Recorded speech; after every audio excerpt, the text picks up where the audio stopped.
Amara Johnson was standing outside the corner store, her hands folded nervously in front of her as she waited for her father to finish his errand. She was just 12, but already the weight of the world seemed to press down on her. It was a bright afternoon, and she was used to the dull hum of the world moving around her, waiting for her father, Major Elias Johnson, to return. Her mind wandered as she fidgeted with the strap of her backpack, trying to push away the unsettling feeling that had crept up since she'd stepped outside. Officer Greg Matheson, parked across the street in his squad car, watched her from his rearview mirror. His gaze was sharp, calculating, cold. It wasn't unusual for him to observe people, but something about Amara seemed to catch his attention in a way that felt out of place. There was a subtle shift in the air when he pulled over, like something unspoken had already begun to unravel. He stepped out of his car and walked toward her.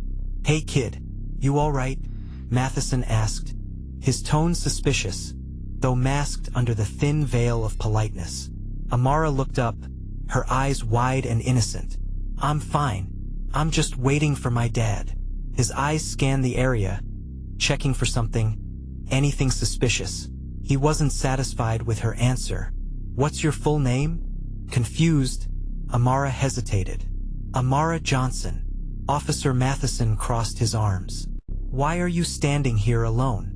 Your father isn't with you." Amara felt a slight chill rush over her. Something about the way he asked didn't sit right. But she was a smart girl. She'd been taught to stay calm, to never escalate a situation.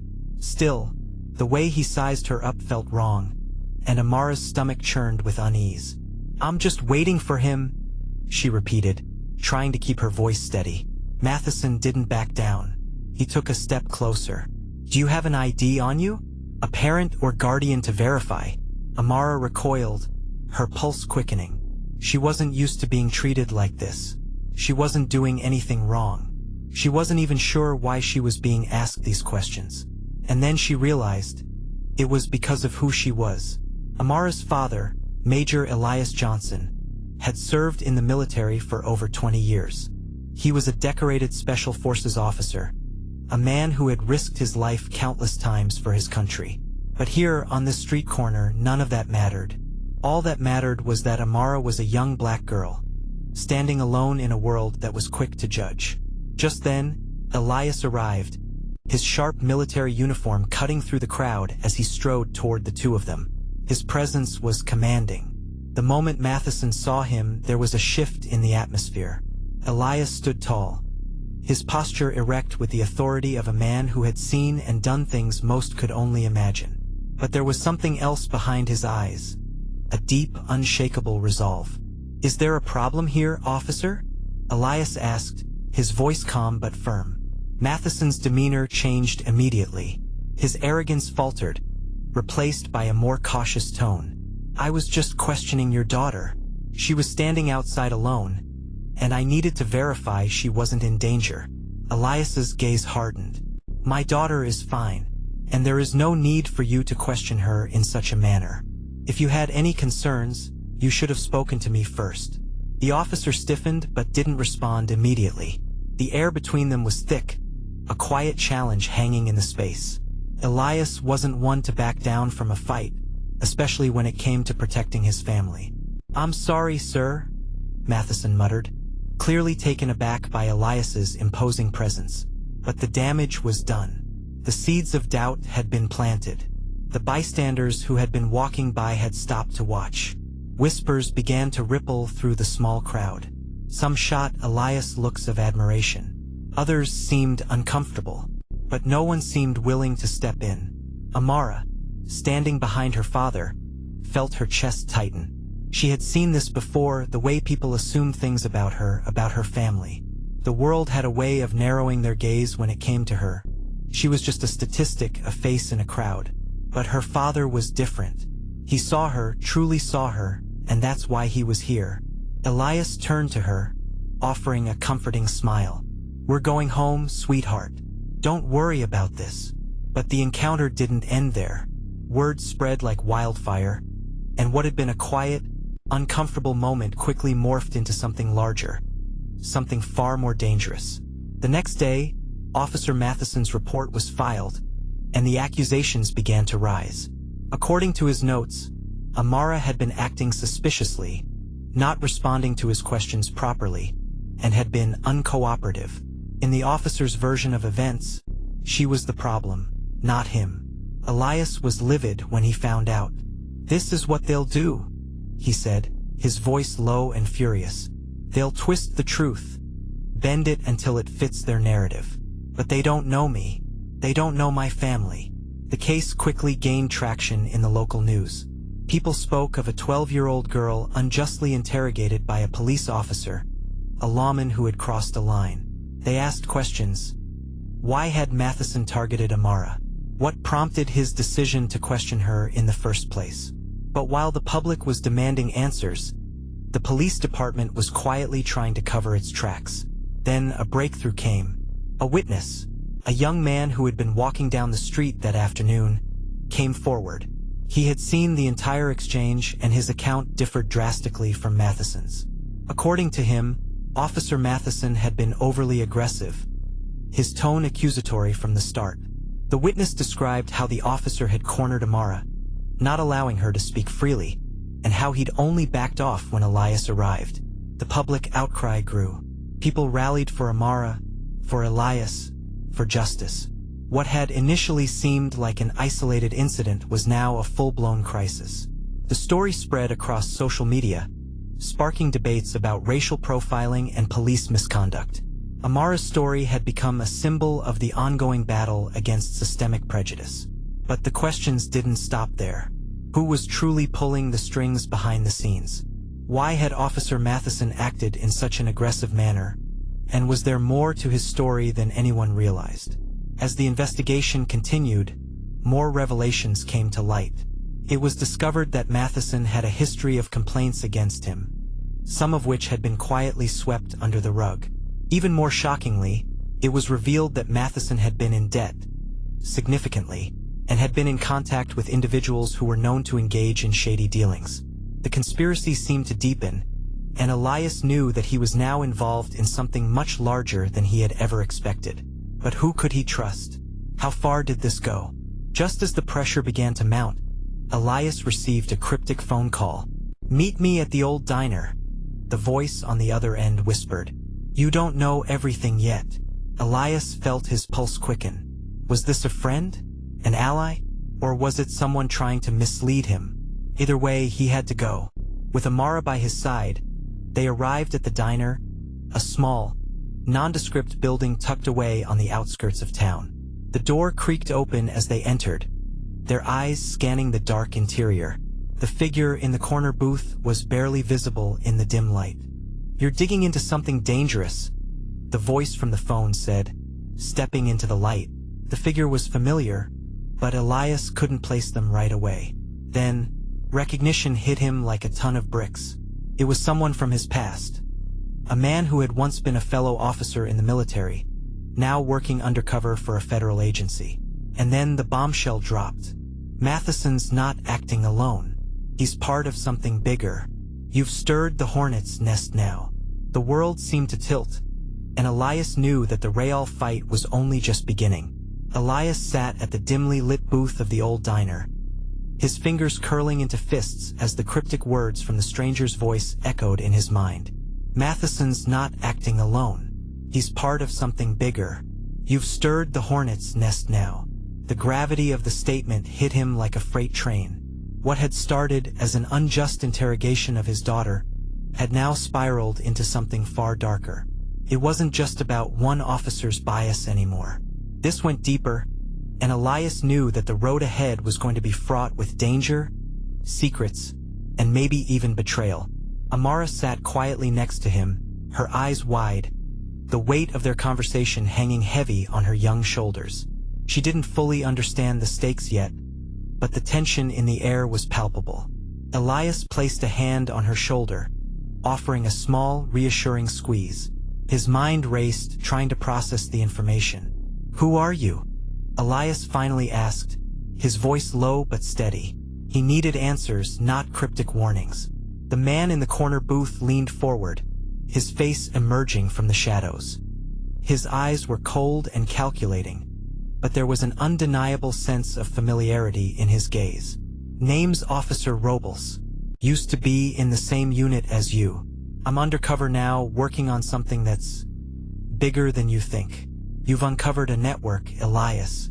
This isn't just about a rogue officer acting out of line. This is about a system designed to maintain control, a system that uses people like Matheson as pawns in a much larger game. You've already upset that balance, and now they're coming for you." The words struck Elias like a hammer. His mind spun. The officer he had just confronted was not a lone wolf. It wasn't just about a single incident anymore. There were hidden networks operating within the system, manipulating and exploiting biases for their own gain. The officers involved weren't acting out of ignorance or personal hatred. They were part of a deliberate structure that was working to undermine justice. "Why are you telling me this?" Elias demanded, his patience wearing thin. "And why now? Why not before?" Officer Robles's expression softened, just slightly. "Because you're about to be dragged into this, whether you want to be or not. You can fight it or you can walk away. But either way, you're in this now." Amara shifted nervously beside him, her face etched with confusion. Elias took a deep breath, his military training kicking in. He had fought wars, confronted life-or-death situations, but this felt different. This wasn't just about strategy or tactics. This was about truth, about fighting against a system that had been rigged to uphold the status quo at the cost of innocent lives. "I'm not walking away," Elias said, his voice hardening with determination. "And neither is my daughter. We're not backing down." The days that followed were a blur of increasingly disconcerting revelations. Elias found himself in deeper waters than he'd ever expected, with every piece of information leading to more questions and fewer answers. Robles had been right. It wasn't just Matheson's actions that needed to be scrutinized. It was the entire police department, the very systems that governed the way justice was applied in their town. The community, once divided over Amara's unjust treatment, now stood with her. They rallied behind her, their voices growing louder with every passing day. People had shared their own experiences, stories of being unfairly profiled, mistreated, or overlooked by those who swore to protect them. But Elias knew the fight wasn't just about public opinion. It was about the truth, and it was a truth that would shake the foundations of the institution that had allowed corruption to flourish. As Elias dug deeper, he found that there were more officers like Matheson. More men and women in uniform who had been operating in the shadows, using their power to intimidate, manipulate, and control the lives of those who had no voice. The network wasn't confined to just one department. It spanned across cities, through police unions, and into local governments all the way to the top. Elias's phone rang late one night. It was Robles again. "They're going to make it look like an accident," Robles warned, his voice strained. "If you keep digging, they'll bury you, Elias. You need to be careful. I don't care what they try to do. I'm not stopping until we get justice," Elias replied, his resolve stronger than ever. "This isn't just about me or Amara. This is about everyone they've hurt, everyone they've crushed under their heel." The next few weeks were a whirlwind of private meetings, tense conversations, and covert actions. Elias, Robles, and a few trusted allies worked tirelessly, piecing together evidence, digging through records, and exposing the web of corruption that had permeated the police force. They were up against a machine that had been operating unchecked for years, but Elias refused to back down. And then, one evening, they had their breakthrough. They had uncovered a secret meeting between high-ranking officers, one of whom was connected to Matheson. In the meeting, they discussed tactics for handling cases that were likely to attract attention, including how to manipulate public opinion and avoid accountability. It was evidence they could use, evidence that would expose the rot at the heart of the system. Elias knew that the time had come. They could no longer fight in the shadows. They had to go public. It wasn't just about protecting Amara anymore. It was about taking down a system that perpetuated fear and prejudice, that used power to maintain its grip on the marginalized. The day of the press conference arrived, and Elias stood before a room full of reporters, cameras flashing, microphones pointed at him. Amara stood beside him, her face calm but resolute. This was the moment when they would expose the truth to the world. "Ladies and gentlemen," Elias began, his voice steady, unwavering. "What we're about to reveal is not just a case of one bad officer. It is the story of a system that has been built to perpetuate injustice, to silence those who speak out, and to protect those who abuse their power. My daughter, Amara, was unjustly targeted by Officer Greg Matheson because of the color of her skin. But this is not an isolated incident. This is happening across our nation." The room fell silent. Every eye fixed on him. Elias's words rang out, bold and unflinching. "Today we stand not just for Amara, but for everyone who has been unfairly profiled, misjudged, and oppressed by those who are supposed to serve and protect. This is our fight, and it's time for change." Elias went on to explain the network of corruption that had been exposed, detailing the damning evidence they had uncovered and the systemic failures that allowed such prejudice to thrive unchecked. The press conference lasted for hours as reporters asked questions, but Elias and Amara remained firm, answering with clarity and conviction. In the weeks that followed, the public outcry was deafening. People from all walks of life, from different backgrounds and communities, joined together to demand accountability. Protests erupted, rallies were held, and the call for justice grew louder by the day. And then, one by one, the officers involved in the corruption ring were brought to light. Charges were filed, investigations were launched, and the public's demand for justice could no longer be ignored. Matheson was among the first to be arrested, and the case against him was solid. The impact was immediate. The police department was forced to reevaluate its practices, and reforms began to be put in place. For the first time in years, there was hope that the system could change, that true accountability could be achieved. In the end, Amara's experience had sparked something larger than herself.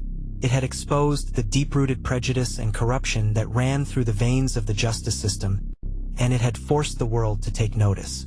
Elias's fight for his daughter had become a fight for everyone who had been silenced, for every person who had been crushed by the weight of systemic injustice. As Elias and Amara stood side by side, watching the first of many changes unfold before them, Elias couldn't help but feel a sense of quiet pride. They had faced down a system that had tried to break them, but they had emerged stronger. Together, they had made sure their voices were heard. The battle wasn't over, but they had won a crucial victory. If you believe in the power of justice, in standing up against prejudice, and in fighting for a world that values truth and equality, then join the movement. Subscribe for more stories like this one, and let's continue to push for change together.